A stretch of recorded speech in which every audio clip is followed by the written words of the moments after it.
Summertime is here, and there is a lot of misinformation happening on different social media platforms regarding sunscreen.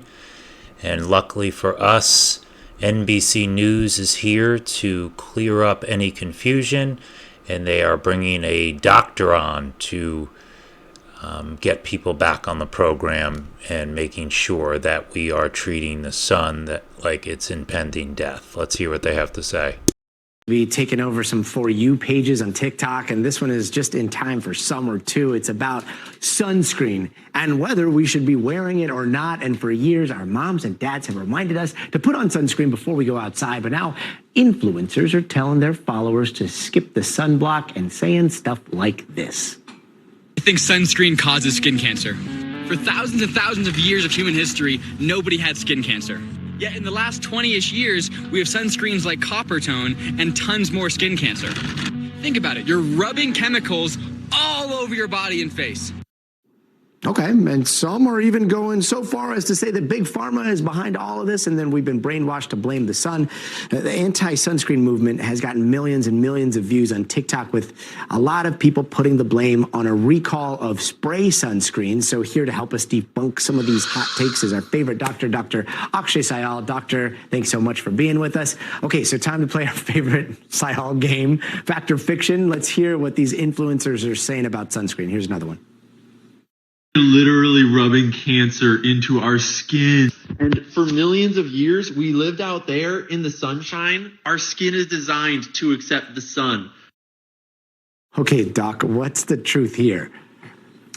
Hey, got it. So no, sunscreen does not. You're not literally rubbing cancer onto your skin. I think that's what he said in that video there. We've been hearing this a lot, and a lot of misinformation has popped up on this. But really, Gotti, the facts are sunscreen has been proven to reduce risk of skin cancer up to 40 to 50% when you look at squamous cell and melanoma.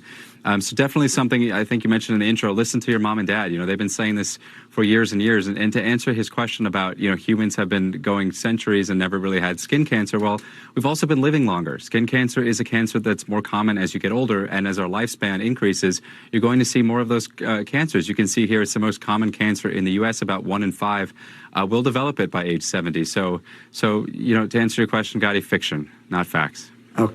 Good to know. All right, so some influencers, they are making an argument about all the names of the ingredients on the tiny font that are on the back of the sunscreen bottle. And, you see that and you're like, okay, let's take a quick look at what we're talking about. Sunscreen is probably toxic and actually harming your health. Oxybenzone, retinol palmitate, and other chemicals can actually be causing cancer and hormone disruption. And yes, these are in most conventional sunscreens. All right, so oxybenzone for one. Is there any truth to this? I don't want to totally dismiss this one, Gotti. So the reason that this has gotten a lot of attention, oxybenzone has been shown to be a potential endocrine disruptor in studies in rats. But the context here, Gotti, is important. What's that, Doc? A potential endocrine disruptor in rats? Is that what you just said?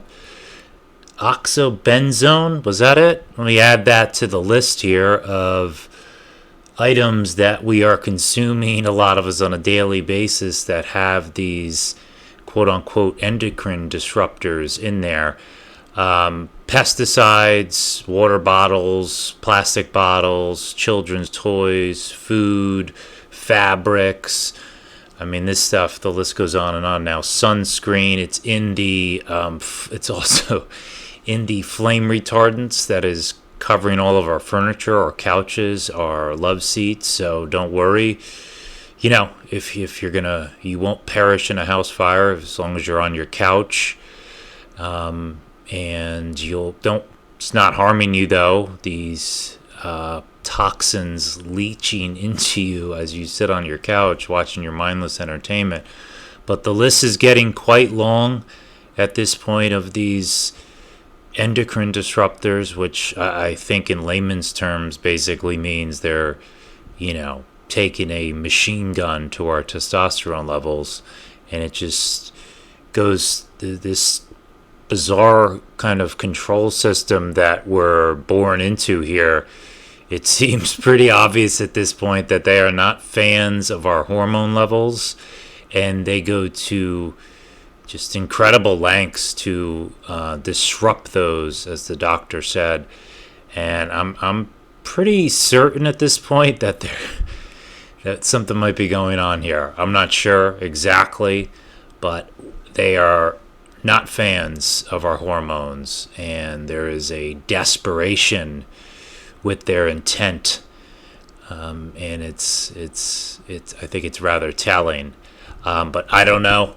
I don't have all the answers, but I'd love to hear anybody else who can maybe solve this riddle and see what's going on here and why the dislike for our natural hormones. Thanks for listening.